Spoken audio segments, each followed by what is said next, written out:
नमस्कार दोस्तों, आप सभी का स्वागत है आपके अपने चैनल जॉब जॉय में। तो दोस्तों, इस वीडियो में हम बात करने वाले हैं जो कल की डेट में डीओपीटी में मीटिंग हुई थी, तो उसमें क्या क्या निष्कर्ष निकले हैं, किन किन चीज़ों पे सहमति बनी है, क्या क्या चीज़ें यहाँ पे सुधार के आश्वासन उन लोगों की तरफ से दिए गए हैं, और एसएससी सीजीएल के एग्जाम को लेके क्या अपडेट है, एग्जाम आपका ऑन टाइम होने वाला है या फिर एग्जाम आपका पोस्टपोन होगा, और एग्जाम वेंडर को लेके क्या कहा गया है, उसके बारे में पूरी जानकारी डिटेल में आपको इस वीडियो में मिलने वाली है। तो दोस्तों, वीडियो को अंत तक जरूर देखें, और अगर इससे पहले आप हमारे चैनल पर पहली बार विजिट कर रहे हो तो सभी सरकारी भर्तियों की लेटेस्ट और ऑथेंटिक अपडेट्स पाने के लिए चैनल को जरूर सब्सक्राइब करें, साथ ही बेल आइकन को भी प्रेस कर लें जिससे कि आने वाली वीडियोस की नोटिफिकेशन आपको समय पर मिलती रहे। तो दोस्तों, कल की जो मीटिंग हुई थी उसमें लगभग 9 बिंदुओं पे बातें की गई थी। तो 9 पॉइंट्स कौन कौन से रहने वाले हैं, पॉइंट टू पॉइंट हम इस वीडियो में बात करने वाले हैं। तो दोस्तों, सबसे पहले तो एग्जाम कंडक्टिंग एजेंसी को लेके यहां पे बात की गई। तो इसमें डीओपीटी ने स्पष्ट किया है कि एग्जाम वेंडर तय करना उनकी जिम्मेदारी है, और कौन सी एजेंसी जो है आपका एग्जाम कंडक्ट करवाने वाली है ये उनकी जिम्मेदारी रहने वाली है। बाकी जो एजेंसी है वो आपकी नहीं बदली जाएगी, लेकिन प्रक्रियाओं में यहां पे अवश्य सुधार किया जाएगा। तो दोस्तों, इस चीज से स्पष्ट हो चुका है कि जो आपका एग्जाम वेंडर है वो एडुकेटी ही रहने वाला है, एग्जाम वेंडर आपका चेंज नहीं किया जाएगा। एडुकेटी के मैनेजमेंट को ये लोगों ने सुधारने की बातें यहां पे की हैं। फिर दोस्तों, सेकंड पॉइंट में एसएससी सीजीएल भर्ती 2025 टीयर 1 के एग्जाम डेट को लेके है, क्या एग्जाम्स यहां पे पोस्टपोन होने वाली हैं। तो दोस्तों, इसका जवाब आपको इस पॉइंट में मिलने वाला है। तो अधिकारियों ने कहा है कि एग्जाम जो है वो स्थगित नहीं की जाएगी। हालांकि उन्होंने भरोसा दिलाया है कि सिलेक्शन पोस्ट जैसी गलतियां इसमें नहीं होने वाली हैं, और यहां पे सुधार के लिए यदि इसमें टाइम लगता है तो हो सकता है कि एग्जाम आपका पोस्टपोन हो जाए। तो दोस्तों, इस चीज से आप लोग थोड़ी सी यहां पे तसल्ली ले सकते हैं कि सुधार के चलते ये लोग थोड़ा सा यहां पे एग्जाम को पोस्टपोन कर सकते हैं। अदरवाइज 99% ये चांसेस हैं कि ये लोग एग्जाम को ऑन टाइम यहां पे करवाने का प्रयास करने वाले हैं। तो एसएससी सीजीएल भर्ती 2025 टीयर 1 का एग्जाम आप ये मान के चलें कि आपका 13 अगस्त से ही स्टार्ट होने वाला है।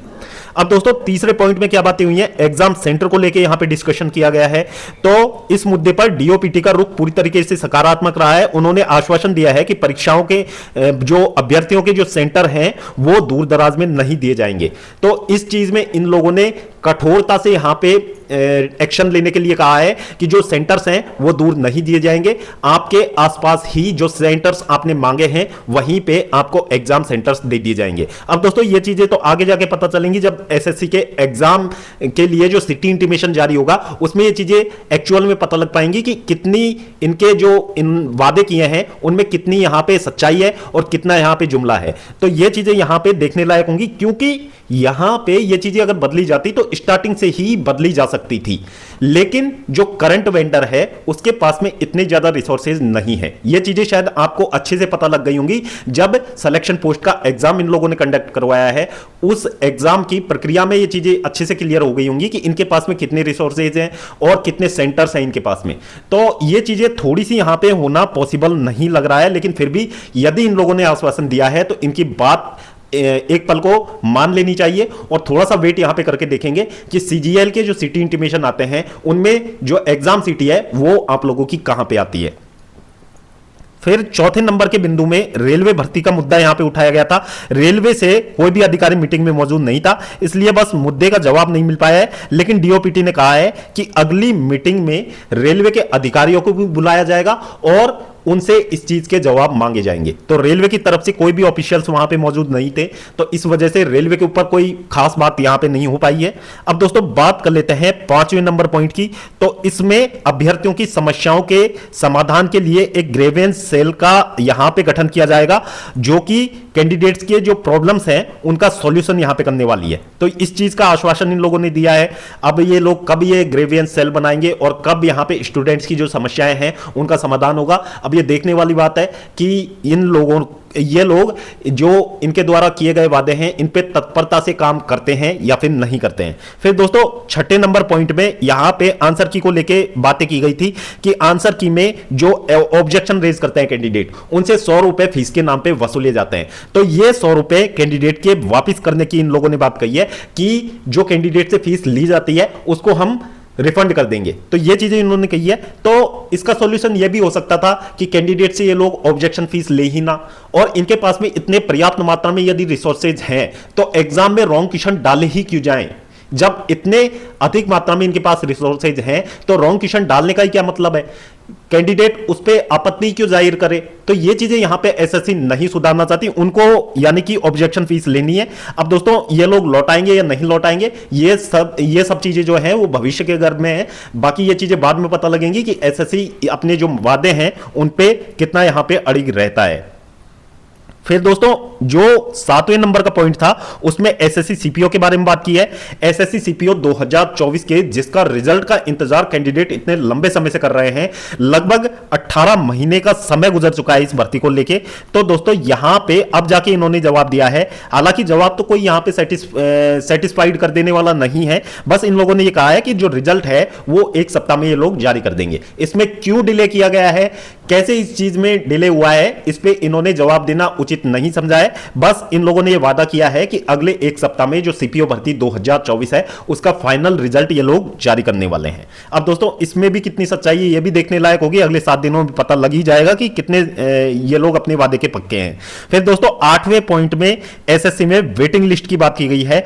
एसएससी में वेटिंग लिस्ट प्रक्रिया में सुधार के तहत एक नया स्लाइडिंग सिस्टम लागू किया जा रहा है, जिसमें रिक्त सीटों पर मेरिट लिस्ट के नीचे आने वाले अभ्यर्थियों को मौका मिलेगा, जैसा कि रेलवे में होता है।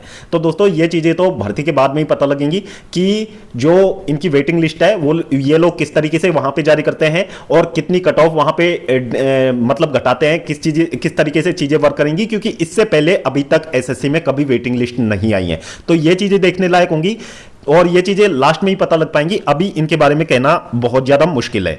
फिर दोस्तों 9वें पॉइंट में क्या बात यहां पे की गई है, तो दोस्तों इसमें फिर से एसएससी चेयरमैन के अनुसार ये बातें कही गई है कि एसएससी स्टेनो और सीजीएल की जो परीक्षाएं हैं वो रद्द नहीं की जाएंगी, क्योंकि इनको लेके जो सभी तैयारियां हैं वो पूरी की जा चुकी हैं। तो दोस्तों इन लोगों ने क्लियरली यहां पे जो एग्जाम है उसको पोस्टपोन करने से मना कर दिया है। अब देखने वाली बात यह है कि जो आपका 6 तारीख से तो स्टेनो का एग्जाम स्टार्ट होने वाला है, तो दोस्तों इसके भी सिटी इंटीमेशन आ चुके हैं। तो अभी तक इसके जो एडमिट कार्ड हैं वो शायद जारी नहीं किए गए हैं। अब इनके सिटी इंटीमेशन आने के बाद भी ठीक वैसी ही स्थिति देखने को मिल रही है जैसे कि सिलेक्शन पोस्ट में देखने को मिली थी, क्योंकि कई कैंडिडेट के जो सेंटर हैं वो यूपी के कैंडिडेट हैं, उनका सेंटर उठा के केरला में डाल दिया गया है, किसी का सेंटर कहीं डाल दिया गया है, किसी का सेंटर कहीं डाल दिया गया है। तो स्टेनो की भर्ती में तो ये चीजें लागू नहीं हो रही हैं। अब दोस्तों सीजीएल की भर्ती में ये लोग कितना सुधार कर पाते हैं ये भी चीजें देखने लायक होंगी। ज्यादा दिनों की बात है नहीं, क्योंकि 13 अगस्त से एग्जाम स्टार्ट आपका होना है।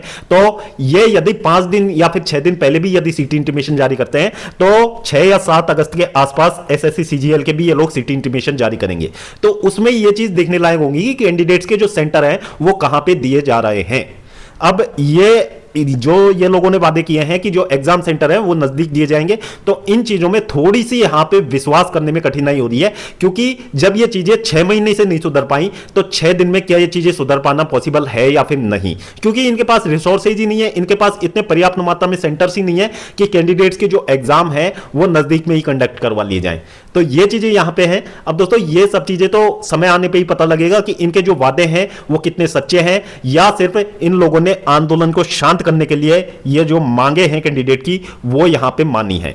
तो दोस्तों ये सिर्फ वक्त आने पे ही पता लगेगा कि क्या कुछ चीजें यहां पे होती है। बाकी कल की जो मीटिंग हुई थी उसमें ये 9 पॉइंट पे सहमति बनी है, इसके अलावा और किसी तरीके की बातें वहां पे नहीं हुई है। अब देखते हैं कि आगे क्या होता है। तो दोस्तों एसएससी सीजीएल भर्ती 2025 का एग्जाम आप ये मान के चलिए कि 13 अगस्त से ही आपका होना है। एग्जाम पोस्टपोन होने के बारे में अभी तक कोई ऑफिशियल अपडेट नहीं आई है, और ऑफिशियल अपडेट का इंतजार आप लोग करिएगा भी मत, क्योंकि समय आपके पास बहुत कम बचा हुआ है। यहां से यदि आप लोग एग्जाम की तैयारी में ढील बरतते हैं तो वो आप लोगों के लिए ही घातक होने वाली है। तो अपनी जो एग्जाम की तैयारी है, जिस तरीके से आप लोग अभी तक कंटिन्यू किए हुए थे, तो अपनी जो एग्जाम की तैयारी है इन फ्यूचर भी आप लोग कंटिन्यू करते रहिए, क्योंकि हो सकता है 13 अगस्त से ही आपका जो एग्जाम है वो कंडक्ट करवा लिया जाए। तो दोस्तों होपफुली वीडियो में दी हुई जानकारी आपको इंफॉर्मेटिव लगी होगी। वीडियो पसंद आई हो तो वीडियो को लाइक करें, अपने दोस्तों के साथ जरूर शेयर करें, और अगर इससे पहले आप हमारे चैनल पर पहली बार विजिट कर रहे हो तो सभी सरकारी भर्तियों की लेटेस्ट और ऑथेंटिक अपडेट्स पाने के लिए चैनल को जरूर सब्सक्राइब करें, साथ ही बेल आइकन को भी प्रेस कर लें जिससे कि आने वाली वीडियोस की नोटिफिकेशन आपको समय पर मिलती रहे। तो दोस्तों इस वीडियो में फिलहाल इतना ही, जल्द मिलते हैं एक और नई सरकारी भर्ती की लेटेस्ट और ऑथेंटिक अपडेट के साथ। तब तक के लिए स्वस्थ रहें, तंदुरुस्त रहें और अपनी फ्यूचर एग्जाम्स की प्रिपरेशंस को जारी रखें।